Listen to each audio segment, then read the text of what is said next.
What's up, everybody? I'm Dear Gamer. Welcome back to the channel today. We are back, and today I want to give a special shout out to Capcom because they flew us out. We went to the headquarters. We got a chance to play Dragon Dogma 2, and we spent a good amount of time, 3 hours with it. So we got a chance to play through 2 of the advanced vocations. We went on some exploring. We did some side quests. We went just out in the world, did a bunch of mini bosses, and I just want to say that I had a great time playing the game.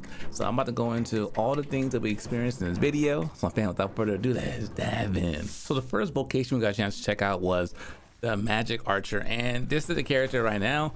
And I would say that this class is very technical in terms of the way it works and your spells work. You have multiple ways you can control your spells.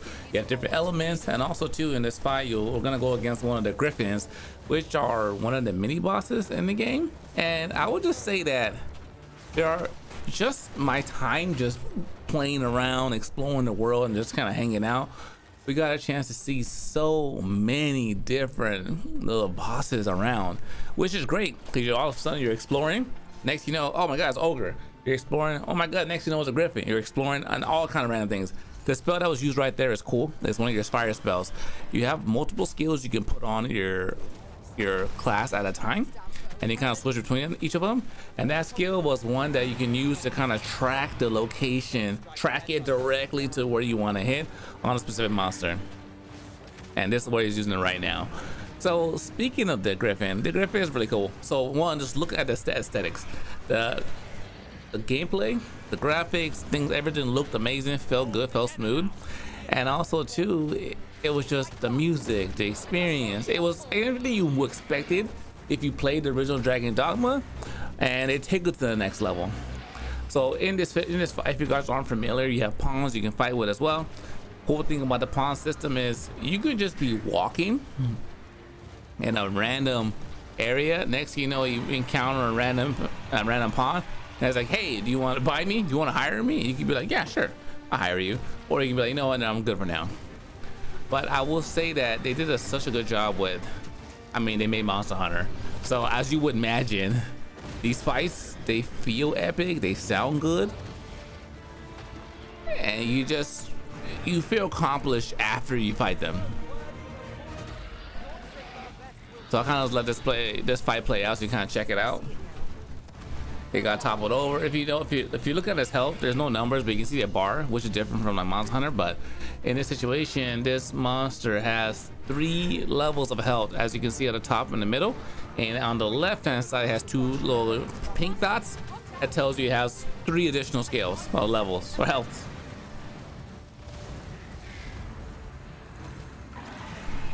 But yeah, this is just go ballistic, absolute ballistic. The zoom ins, the roaring, the motion blur, and they're challenging too. I will say there were some fights that had to be like, you know what, I think I'm good for now. I'm gonna go level up. I'm gonna go get some more gear. I'll be back. And is it coming back? And that dude's out of there. The next one we're gonna look at is the Mystic Spearhand, and I feel this was a class that, what's the melee class? It's one that I resonated better with than Archer. I don't play ranged characters. The Archer was cool, but this fight's insane in terms of looks. Also too, the game just looks so beautiful at night, and we'll talk about exploration in a second, but I want to give a chance to kind of you guys see what some gameplay is specifically for this class, this vocation. And as you know, we're stunning them. This one is interesting because it keeps on summoning skeletons to help in the fight. And we got a stun lock right there. Bam. You want to take advantage of those openings right there and do your big chain attacks. I kind of feel a little jealous in this one. I feel like Magick got like the juice when they were programming the magic spells and the way they look and sound and feel. It's like next level. Melee is dope. I don't play melee character, Melee's dope, but they went off when it came to the effects they added to the Magick. So this game is not multiplayer, but what you can do is I can raise my pawns, and you can summon them into your world, and they can fight with you. And if they acquire knowledge or they see how you fight a beat the area, they actually come back to my world and they're like, hey, this is how we did this thing. So it's gonna help you progress, which incentivizes you to share the love with your pawns. There's no lock-on system in this game, but I feel like I didn't have too much difficulty like making sure I'm pinpointing my enemies. With the Magick Archer, it's a little different. You can aim, so it's not really a big deal. But melee characters, I know we like to just lock on the circle around the monster. But as far as like attacking and missing your strikes, I felt pretty accurate. Next, let's talk about exploration and side quests. So just like this, a random dude's like, hey, help me.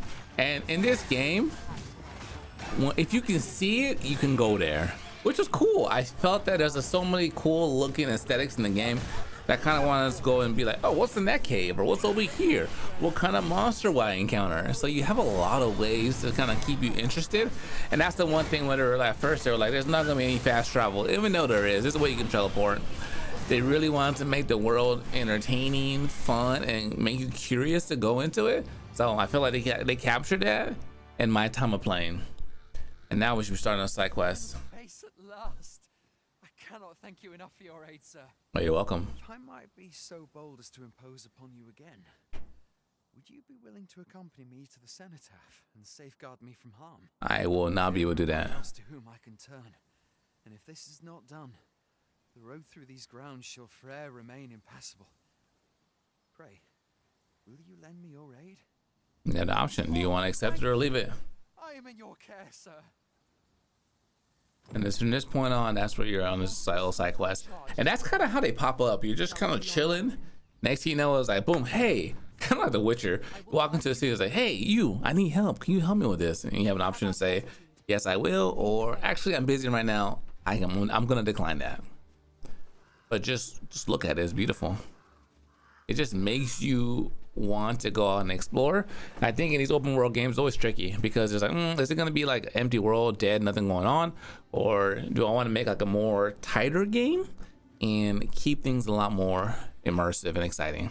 Last thing I want to talk about is immersion and story voice acting. I feel they did a good job with the voice acting. Also too, the variety of people, NPCs are cool. 'Twas stolen from me while I was delivering it, and if Master Everard should find out, he'd wring my neck. 'Tis no exaggeration.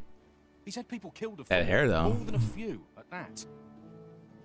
To be quite truthful, But I'd intended to sell off the Jadeite orb and quit this place for good. of course you did. Working under a man such as him, I'd only get chewed up till he decided to spit me out. That jewel was my last hope. Well, you better go find that jewel then, man. He wants us to do it for him. Unless you were to find it for me. For a price. I'll pray do a poor man a kindness. Just to put everyone at ease, this is where you can get the stone to teleport. So don't worry. He's over here. Ask him to forge it for you. You desire one of my masterpieces. I do. Very well. In reflection, what are my thoughts? I feel Dragon Dogma Must 2. In reflection, my thoughts. Dragon Dogma 2 is expansive. You want to explore. You want to switch things up with your pawn, do different builds or different vocation classes that you can play with.